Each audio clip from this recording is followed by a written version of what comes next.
আসসালামু আলাইকুম, সবাইকে স্বাগত জানাচ্ছি হাফিজাস রেসিপিস। এখন হচ্ছে ছোলা রান্না করব, যেহেতু রোজার মাস, তো ছোলা রান্না করব। এটা হচ্ছে মূলত ভিডিওটা যারা নতুন করে রান্না শিখছেন বা হচ্ছে ব্যাচেলর আছেন তাদের কাজে লাগবে, বিশেষ করে সবাই দেখতে পারেন। তো আমরা প্রথমে পেঁয়াজ, রসুন, টমেটো, ধনেপাতা এবং কুচি করা কাঁচামরিচ দিয়ে নিয়েছি। আর ছোলার সঙ্গে আমরা হচ্ছে আলু দিব। তো ছোলা আর আলুটা হচ্ছে আগে থেকে সিদ্ধ করে রেখেছি। এখন সামান্য একটু আদা রসুন পেস্ট দেবো, কারণ হচ্ছে আমরা কিন্তু এখানে আর পরবর্তীতে পানি ব্যবহার করবো না, সেহেতু আদা রসুন বাটাটা যদি বেশি হয় সেক্ষেত্রে এটা একটা স্মেল থেকে যাবে, যেটা হচ্ছে খেতে মোটেও ভালো লাগবে না।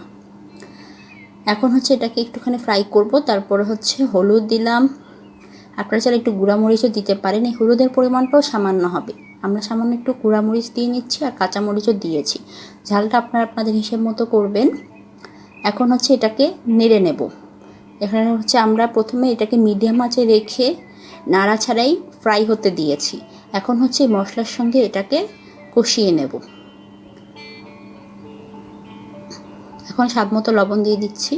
আমরা যখন আলু এবং ছোলাটা সিদ্ধ করেছিলাম সেখানে আমরা লবণ দিয়েছি, এই জন্য এখানে যখন এখন এটাকে রান্না করব তখন লবণটা সামান্য পরিমাণে দিচ্ছি। আপনারা যদি আগে লবণ না দিয়ে থাকেন সেক্ষেত্রে এখানে লবণটা বাড়িয়ে দেবেন।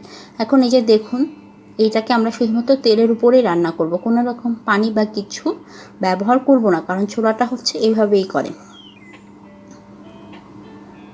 আর যেটা আমি দেখেছি যে দোকানে যে রান্না করে মামারা হচ্ছে একটা তরকার মতো লাগায়, যেটা আমরা এখানে করব না, আমরা একটু খুব সিম্পল স্টাইলে করব।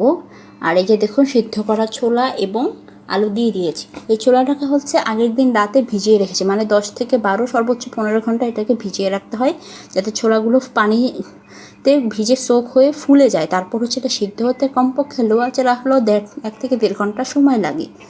তো এই জন্য হচ্ছে এটাকে অবশ্যই আগের দিন রাতে ভিজিয়ে রাখতে হবে, নয়তো পরের দিন সিদ্ধ হতে যাবে না। তারপর হচ্ছে এটাকে খুব ভালো মতো কষাচ্ছি। এই পর্যায়ে চুলাটাকে একদম লো করতে হবে, কারণ এটাকে আমরা ঠিকমতো মশলার সঙ্গে ছোলা এবং আলুটাকে মিশতে দিতে হবে, এবং হচ্ছে এটাকে একটু পরপর নাড়তে থাকতে হবে যাতে হচ্ছে এটা লেগে না যায়, যেহেতু আমরা পানি দিচ্ছি না বা আমরা এটাকে শুধুমাত্র কষিয়ে রান্না করব।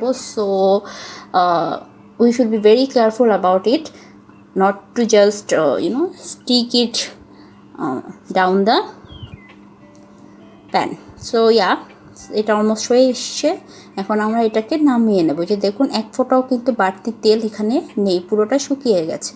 So that's it for today's video. আশা করি ভিডিওটা আপনাদের ভালো লেগেছে। খুবই সিম্পল রেসিপি। চ্যানেলটি সাবস্ক্রাইব করার অনুরোধ থাকবে। আবারও দেখা হবে নতুন ভিডিও নিয়ে। এই ছোলার সঙ্গে আছে যে পেঁয়াজের চপ, বেগুনি। আল্লাহ হাফেজ।